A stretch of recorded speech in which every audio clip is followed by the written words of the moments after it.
Aula de arte. Aula de arte.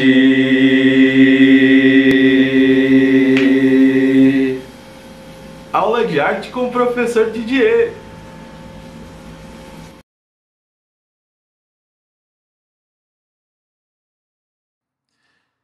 Olá, meus queridos alunos do nono ano, tudo bem com vocês?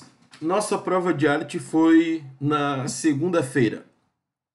Então, hoje, sexta, eu vou fazer a correção, né? A correção dessa última prova.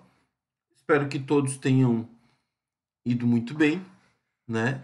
Afinal, eu fiz a explanação do conteúdo, depois eu fiz uma revisão e acho que ficou bem claro tudo, né?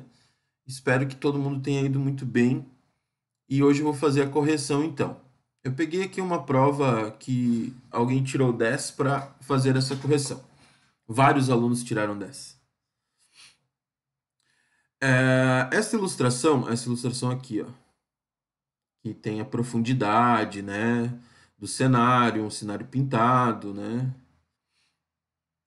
É um exemplo de um tipo de teatro que começou a ser realizado na Europa no século XVIII. O que vemos aqui representado é uma cena, né, de um pai de família do pensador Diderot, que tenta reproduzir elementos do cotidiano da época. Tá? É o cotidiano da época a resposta certa. E esse tipo de teatro é o teatro burguês, né?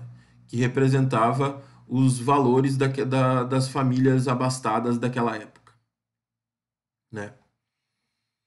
O drama burguês, então tá aqui, né? O drama burguês. Esse tipo de teatro foi chamado de drama burguês. Os protagonistas desse teatro, eles não eram mais os deuses, não eram mais as divindades, os santos, ou uma alegoria, por exemplo, esse personagem representa o bem, aquele personagem representa o mal, tá? Eles vão ser pessoas de carne e osso, vão ser pessoas que interagem em uma sociedade comum, tá? Por mais que não seja uma sociedade justa nem igualitária. Não se falava nisso ainda. E sim se falava em verossimilhança, em verdade, né? Esse teatro burguês veio para o Brasil bem mais tarde, tá? Aqui uma representação de 1951. Então a gente vem aqui do final do século XVII, século XVIII, aliás, desculpa, final do século XVIII, e daí pula para o século XX, e aí chega no Brasil de uma maneira a tentar, né, uma tentativa de modernização do teatro brasileiro, que o teatro brasileiro era aquela coisa muito mambembe, muito circense ainda, né? Não tinha nada de novo no teatro brasileiro. Então, na década de 50 do século XX, essa trupe aí trouxe para o Brasil uma peça de drama burguês, numa tentativa de modernização. Esse cenário aqui, como vocês podem observar os detalhes, olha só, no fundo tem uma fotografia, tá? Tem uma espécie de mural lá atrás que representa a cidade, tem uma qualidade de detalhes bem interessante, isso eu falo na revisão. Um cuidado com o próprio figurino, na janela também, as cortinas, toda a decoração, né? Então não é uma coisa simples, nem mal produzida, nem abandonada. É uma coisa bem produzida. O teatro no Brasil, pelo menos esta peça daqui do drama burguês, foi algo muito bem produzido, tá? Aqui a gente vê uma montagem do Strindberg, que é um dramaturgo, se não me engano, sueco, tá? E ele foi montado, ele é sueco, Johann August Strindberg. E ele foi montado, né, em São Paulo em 2013. Perdão. Esse é uma espécie de teatro dramático, né? Ainda voltado pro drama burguês, né? Ainda com aquelas características cotidianas da época do século XVIII, do final do século XVIII.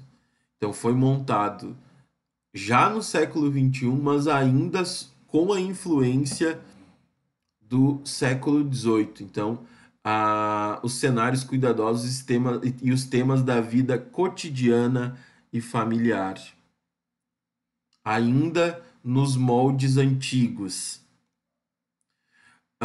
Um exemplo disso, atual ainda, seriam as telenovelas, né? Que a teledramaturgia brasileira é famosa no mundo todo, justamente por utilizar fórmulas que são interessantes desde o passado, né?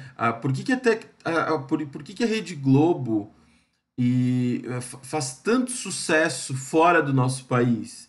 Não sei se vocês sabem, mas as novelas que são feitas aqui no Brasil, elas são exportadas para o mundo todo, sabe? Dubladas em hindi, em idiomas africanos, em português de Portugal, em espanhol, tá? Então, as novelas são muito famosas fora do nosso país, as novelas daqui. Por quê? Porque elas utilizam uma fórmula antiga, que dá certo sempre. Tem um núcleo, né, que é o bandido, tem um núcleo que é o mocinho, né? E assim eles ficam se degladiando entre a vilania e o lado do bem. E essa é uma fórmula super antiga. E também de um episódio amarrar o outro, sabe? É uma coisa bem interessante. No caso do drama burguês, né? Essa coisa de uma coisa amarrar a outra seria um ato amarrar o outro. Vocês sabem que os atos na peça de teatro são sempre quando abrem ou fecham as cortinas, né? Abriu a cortina, começou um ato. Fechou a cortina, terminou um ato. Então, se eu digo que é uma peça em 3 atos, você abre e fecha a cortina 3 vezes. Se é uma peça de um ato só, abre no início a cortina e fecha no final. Cenas são as trocas de personagens. Toda vez que entra um personagem em cena ou sai um personagem de cena, começa uma cena nova. Aqui tem o Piscator, né? Que foi muito importante para criar um jeito novo de fazer teatro em relação a cenário também, as projeções que são características dele e tal. Mas ele queria que o espectador do teatro fosse alguém crítico. Ele queria que o espectador analisasse a obra e o tema de maneira crítica. Esse teatro dele foi chamado de épico, tá? O teatro épico, que depende mais do público, porque no drama burguês o público é distanciado do ator. E no gênero épico, esse público se aproxima do ator, se aproxima do palco. Não em questão de estar próximo, mas sim da presença, tá? Então, olhar crítico do espectador. Nesse mesmo teatro épico, né, do Piscator, como eu falei, foram colocadas outras maneiras de se fazer um cenário. Uma delas são as projeções de cena, né? E aqui nós temos um exemplo de um teatro que foi desenvolvido no Brasil, né, o Teatro de Arena, em que o Augusto Boal tenta reformular a maneira de fazer teatro não só no Brasil, mas no mundo todo, né? Ele cria esse teatro que não é estagnado, esse teatro que é o que está em constante movimento, que não existem personagens fixos para determinados atores, né? pode trocar de papel em cena, a plateia pode interferir dentro do espetáculo, pode propor alguma coisa. Então, levando isso em consideração, o ator tem que estar muito preparado para improvisar cenas, né? Então, não há personagem fixo. Todos os atores se revezam, pode trocar de personagem à vontade, né? Em alguns teatros que eu vi já tem só uma plaquinha identificando o nome do personagem e eles vão trocando a plaquinha e você tem que ficar ligado. Mas não precisa ser necessariamente uma plaquinha, pode ser um símbolo ou alguma coisa, ou pode não ter nada também. E o espectador que se vire para tentar identificar quem é quem dentro da peça. A última questão, né, trata dessa Ópera dos Vivos da Companhia Latão, né, que justamente do mesmo jeito que o teatro de arena, né, fazia na década de 60 aqui no Brasil, eles visam romper com a passividade do público. O que é ser uma pessoa passiva? Uma pessoa que vê as coisas acontecerem e não interfere. Então, o que eles querem? Que a plateia seja ativa, que a plateia interfira na peça de teatro, reaja com a peça, né? Então é isso que o teatro épico visa, em que a plateia seja crítica e que a plateia seja ativa no momento do espetáculo, não tenha passividade, que não fique apenas observando e vendo o que está acontecendo passar na sua frente, por exemplo. Então, seria a letra B. Procuram, os adeptos do teatro épico, ao contrário, procuram romper com a passividade do público. Ok? Seria isso, né? A correção da prova.